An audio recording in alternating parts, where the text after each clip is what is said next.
Very good afternoon, dear students. Welcome back to my channel. So in this video, I'm going to explain the planned accumulation and planned decumulation. In the last video, I said you about unplanned accumulation and unplanned decumulation, right? So now I'm going to explain about planned accumulation and planned decumulation. So the first one is planned accumulation. What it mean? So ಏನಿದು planned accumulation? Accumulation ಅಂದ್ರೆ ಏನು ಸೇರಿಸ್ಕೊಳ್ಳೋದು ಯಾವ ತರ with pre-planned ಅಂತ. Okay, if firm intentionally reduce the sale of shirts, okay, if the firm intentionally reduce the sale of its product is called planned accumulation of inventories. Intention ಆಗಿ firm ಏನಾದ್ರೂ sales ನ reduction ಮಾಡ್ಕೊಂಡ್ರೆ okay that's what we call plant accumulation. if firm intentionally reduce the sale of its products then it is called planned accumulation of inventories. For example, if the firm want to rise the inventories from 100 to 200, ಈಗ ನೋಡಿ ಒಂದು firm it want to rise its inventories from 100 to 200. Inventories ಅಂದ್ರೆ ಗೊತ್ತಿದೆ ನಿಮಗೆ. So inventories, which means unsold finished products, semi finished products, which a firm carry from 1 year to another year, that's what we call inventories. ಹೌದಾ? So ಈಗ inventories 100 ಇಂದ 200 ಗೆ ಜಾಸ್ತಿ ಮಾಡ್ಕೋಬೇಕು ಅಂದಾಗ okay, so now the firm expecting sale of 100 shirts. okay, ಇದು sale ಎಷ್ಟು ಮಾಡಬೇಕು ಅನ್ಕೊಂಡಿದೆ, 1000 shirts na sale ಮಾಡಬೇಕು ಅನ್ಕೊಂಡಿದೆ. So in this year the firm will produce 1100 shirts. okay, so already ಅದರ ಹತ್ರ ಇರುವಂತದ್ದು 100 inventories ಇದೆ. ಈ ಸರಿ ಅದು inventories ಮಾಡಬೇಕು ಅನ್ಕೊಂಡಿರೋದು 200 inventories ನ. and the aim of its target ಎಷ್ಟು ಸೇಲ್ ಮಾಡಬೇಕು ಅನ್ಕೊಂಡಿದೆ, 1000 shirts ನ ಸೇಲ್ ಮಾಡಬೇಕು ಅನ್ಕೊಂಡಿದೆ, right? So now the firm will produce 1100 shirts. So here the firm will sell only 100 shirts in the market and remaining 200 and remaining 100 shirts will be keep it for next year. ಅಂದ್ರೆ ಅದನ್ನ inventory ಆಗಿ ಉಳಿಸ್ಕೊಳ್ಳುತ್ತೆ. ಅಂದ್ರೆ ಅದ್ರ ಹತ್ರ ಮುಂಚೆ ಇದ್ದಿದ್ದು 100 and ಈಗ ಉಳ್ಕೊಂಡಿರೋದು 100. So totally 200 shirts ಅದ್ರ ಹತ್ರ ಇನ್ವೆಂಟರಿ ಆಗಿ ಉಳ್ಕೊಳ್ಳುತ್ತೆ. This is what we call planned accumulation. Okay, so planned ಆಗಿ ಸೇಲ್ಸ್ ನ ರಿಡಕ್ಷನ್ ಮಾಡೋದನ್ನ ನಾವೇನಂತ ಹೇಳ್ತೀವಿ, ಪ್ಲಾನ್ಡ್ ಅಕ್ಯುಮಿಲೇಷನ್ ಅಂತ ಹೇಳ್ತೀವಿ. Now the next one is planned accumulation. So what it mean?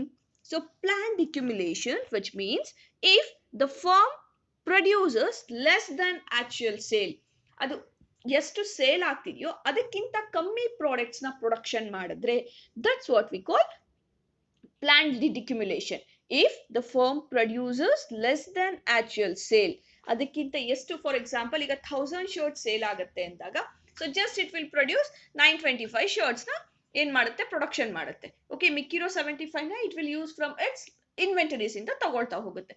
This is what we call planned decumulation. So what is planned decumulation?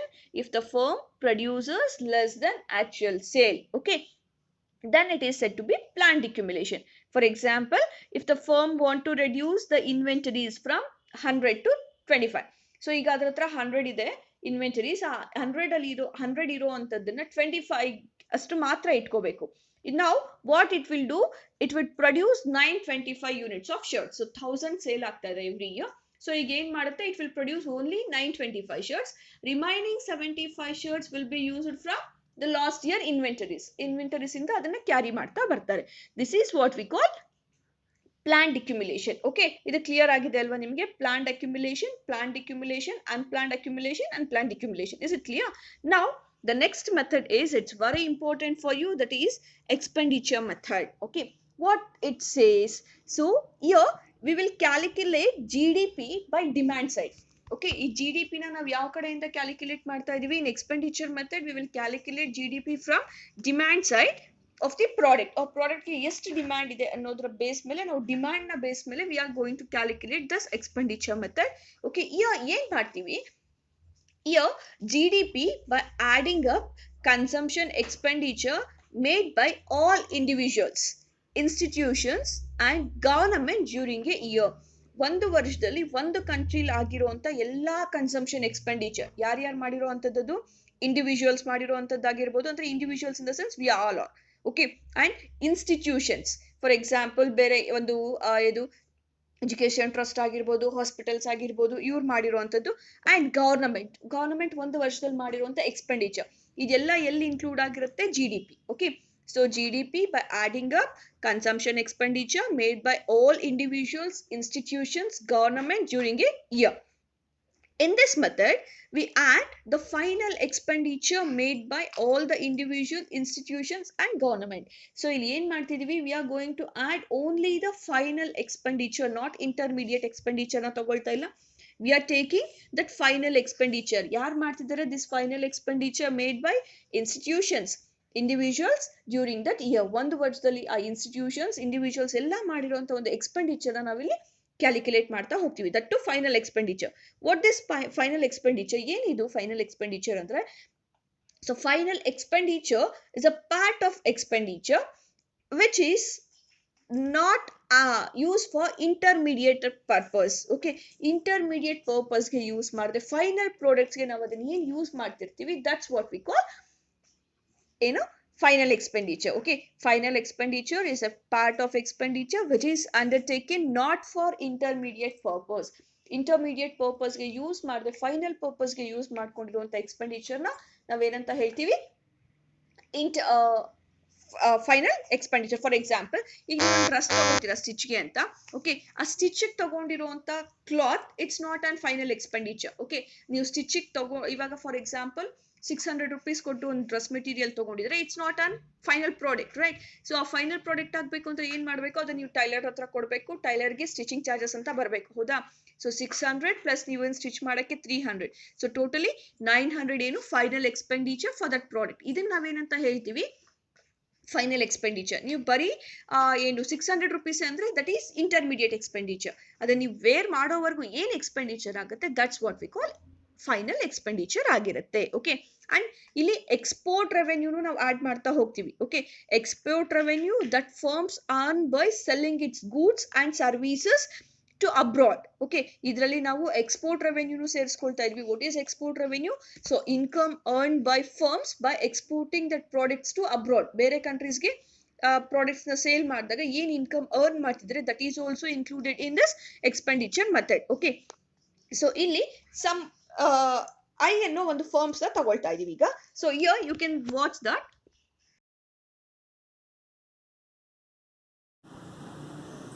If so ಇಲ್ಲಿ ತಗೊಳ್ತಾ ಇರೋವಂಥ ಫೈನಲ್ ಎಕ್ಸ್ಪೆಂಡಿಚರ್ ಅಲ್ಲಿ you can observe that. So here just I am taking the example of I firm. Okay, ನಾನು I firm ಅನ್ನೋದನ್ನ ಒಂದು consider ಮಾಡ್ತಾ ಹೋಗ್ತಾ ಇದ್ದೀನಿ. ನಾವು RVI, so which means revenue earned by I firm. RVI ಅಂದ್ರೆ ಏನು? Revenue earned by I firm. It's equivalent to, equivalent ಅಂದರೆ ಇಲ್ಲಿ ಬರೋ ಎಲ್ಲ ಫಿಗರ್ಸು ಇದಕ್ಕೆ ಈಕ್ವಲ್ ಆಗಿರುತ್ತೆ ಅಂತ. Okay, RVI equivalent to sum total of final consumption final consumption, investment, government and export expenditure received by I firm. So ಇದನ್ನು ನಾನು short ಫಾರ್ಮಲ್ಲಿ ಬರೆಯೋದಾದರೆ RVI equivalent to CI plus II plus GI plus XI. ಇದು ಒಂದು formula. Okay, so RVI revenue earned by I firm that is equivalent to CI consumption expenditure of I firm plus investment expenditure of I firm, government expenditure of I firm and export expenditure received by I firm. ಇದೆಲ್ಲ ಎಕ್ಸ್ಪೆಂಡಿಚರ್ನ ಯಾರು receive ಮಾಡ್ಕೊಂಡಿರೋದು? I firm. ಅಂದರೆ ನೆನ್ಪಿಟ್ಕೊಳ್ಳಿ, ಒಬ್ಬರ consumption expenditure ಇನ್ನೊಬ್ಬರಿಗೆ income ಆಗಿರುತ್ತೆ. If you purchase a cloth then it is an expenditure to you but it's an income to the firm. ಅಥವಾ ಯಾರು ಸೇಲ್ ಮಾಡ್ತಿರ್ತಾರೆ ಅವ್ರಿಗೆ ಇನ್ಕಮ್ ಆಗಿರುತ್ತೆ, ಹೌದಲ್ವಾ? ಸೊ ಇಲ್ಲಿ RVI it is equal to consumption C ಅಂದರೆ consumption, I investment, G government, X export expenditure. Okay, ಈಗ ಇದು ಐ ಫರ್ಮ್ದು ತಗೊಂಡೆ. If there are n number of firms in the market, if there are n numbers of firms in the market, now it is considered as summation sigma n I equals 1 RVI equivalent to, ಇಲ್ಲಿ n number of firms ಇದೆ, ಸಮೇಷನ್ ಅಂತ ಬಂದಾಗ ಎಲ್ಲ ಫರ್ಮ್ಸ್ದು. Okay, n number of firms ಇದೆ, ಅದರಲ್ಲಿ I ಅನ್ನೋದು one firm. Okay, there is RVI equivalent to summation n I equals 1 CI plus summation n I equals 1 II plus summation n I equals 1 gi plus summation n I equals 1 xi. Okay, so ಇಲ್ಲಿ sum total summation ಅಂತ ಬಂದಾಗೇನು sum total of final consumption expenditure. Okay, sum total of final consumption expenditure and I ಅಂದಾಗ investment, government and export expenditure received by all the firms in the economy. ಇವರೆಲ್ಲ receive ಮಾಡ್ಕೊಂಡಿರುವಂಥ expenditure, that's what we call expenditure method. Okay, ಇಲ್ಲಿ consumption expenditure ಅಂತ ನೋಡ್ಕೊಳ್ಳಿ. For example ಅದನ್ನು explain ಮಾಡ್ತಾ ಹೋಗ್ತೀನಿ. ಈಗ ನಾವು ಯಾವುದೋ ಒಂದು ಪ್ರಾಡಕ್ಟ್ನ ಯೂಸ್ ಮಾಡ್ತೀವಿ. For example we are using the product of which one ಸ್ಯಾನಿಟೈಸರ್ನ ಯೂಸ್ ಮಾಡ್ತಿದ್ದೀವಿ ಅಂತ ಅಂದ್ಕೊಳ್ಳಿ. ಈಗ ಎಷ್ಟೊಂದು ಸ್ಯಾನಿಟೈಸರ್ ಇದೆ ಹೌದಲ್ವಾ, ಲೈಫ್ ಬಾಯ್ ಇದೆ, ಹಿಮಾಲಯಾಸ್ ಇದೆ, ಎಷ್ಟೊಂದು ಪ್ರಾಡಕ್ಟ್. ಸೊ ಇದೆಲ್ಲ ಏನು ಮಾಡ್ತಿದ್ವಿ, consumption expenditure received by I firm. ನಾವು ಆ ಪ್ರಾಡಕ್ಟ್ನ ತೊಗೊಂಡಾಗ ನಾನು ಎಕ್ಸ್ಪೆಂಡಿಚರ್ ಮಾಡ್ತಿರೋದು. ಇನ್ವೆಸ್ಟ್ಮೆಂಟ್ ಎಕ್ಸ್ಪೆಂಡಿಚರ್, ಸೊ ಈ ಕೊರೋನಾ ಟೈಮಲ್ಲಿ ಏನು ಸ್ಯಾನಿಟೈಸರ್ಸ್ ಎಲ್ಲ ಜಾಸ್ತಿ ಬೇಕು ಅಂತ ಗೌರ್ಮೆಂಟ್ ಅವ್ರಿಗೆ ಸಬ್ಸಿಡಿ ಕೊಟ್ಟಿರ್ಬೋದು, ಅದು ಇನ್ವೆಸ್ಟ್ಮೆಂಟ್. ಸಾರಿ, ಆ ಫರ್ಮ್ಸೇ ಪ್ರೊಡಕ್ಷನ್ ಜಾಸ್ತಿ ಮಾಡ್ಕೊಳ್ಳೋಕ್ಕೆ ಇನ್ವೆಸ್ಟ್ಮೆಂಟ್ ಮಾಡ್ಕೊಂಡಿರೋವಂಥದ್ದು ಇನ್ವೆಸ್ಟ್ಮೆಂಟ್ ಎಕ್ಸ್ಪೆಂಡಿಚರ್. ಗೌರ್ನಮೆಂಟ್ ಎಕ್ಸ್ಪೆಂಡಿಚರ್, ಪ್ರೊಡಕ್ಷನ್ನ ಜಾಸ್ತಿ ಮಾಡಿ ಡಿಮ್ಯಾಂಡ್ ಜಾಸ್ತಿ ಆಗ್ತಿದೆ ಅಂತ ಗೌರ್ಮೆಂಟ್ ಸಬ್ಸಿಡೀಸ್ ಕೊಟ್ಟಿರ್ಬೋದಾಗಿರ್ಬೋದು ಅಥವಾ ಟ್ಯಾಕ್ಸ್ ಬೆನಿಫಿಟ್ಸ್ನ ಕೊಟ್ಟಿರ್ಬೋದಾಗಿರ್ಬೋದು. ಇದು government expenditure. And export expenditure, ಆ ಪ್ರಾಡಕ್ಟ್ನ ಸೇಲ್ ಮಾಡಿದಾಗ ಅದಕ್ಕೆ ಸಿಕ್ಕಿರೋ ಅಂಥ ಎಕ್ಸ್ಪೆಂಡಿಚರ್. ಓಕೆ, ಎಕ್ಸ್ಪೋರ್ಟ್ ಮಾಡಿದಾಗ ಸಿಕ್ಕಿರೋ ಅಂಥ ರಿಟರ್ನ್ಸ್. ಇದೆಲ್ಲದನ್ನು ನಾವೇನಂತ ಹೇಳ್ತೀವಿ, ಎನ್ ನಂಬರ್ ಆಫ್ ಫರ್ಮ್ಸ್, ಎಕಾನಮಿಲಿರುವಂಥ ಎಲ್ಲ ಫರ್ಮ್ಸು ಏನು ರಿಸೀವ್ ಮಾಡ್ಕೊಂಡಿದೆ ಅದು ಇನ್ಕ್ಲೂಡ್ ಆಗ್ತಾ ಹೋಗುತ್ತೆ. Okay, in this summation N I equals 1 ಅಲ್ಲಿ ನೋಡ್ಕೊಳ್ಳಿ, ಸಿ ಐ, ಈ ಸಿ ಐ ಇದೆ ಅಲ್ವಾ, ಈಕ್ವವಲೆಂಟ್ to the CI equivalent to sum total of final consumption expenditure received by all the firms in the economy. ಇದೇನು include ಆಗಿದೆ, sum total of final consumption expenditure received by all the firms in the economy. ಎಕಾನಮಿಲಿರುವಂಥ ಎಲ್ಲ firms ಏನು ಎಕ್ಸ್ಪೆಂಡಿಚರ್ನ receive ಮಾಡ್ಕೊಂಡಿದೆ ಅಂದರೆ ಎಷ್ಟು consumption ಜಾಸ್ತಿ ಆಗುತ್ತೋ ಅಷ್ಟು ರಿಟರ್ನ್ಸ್ ಫರ್ಮ್ಸ್ಗಾಗುತ್ತೆ ಹೌದಲ್ವಾ.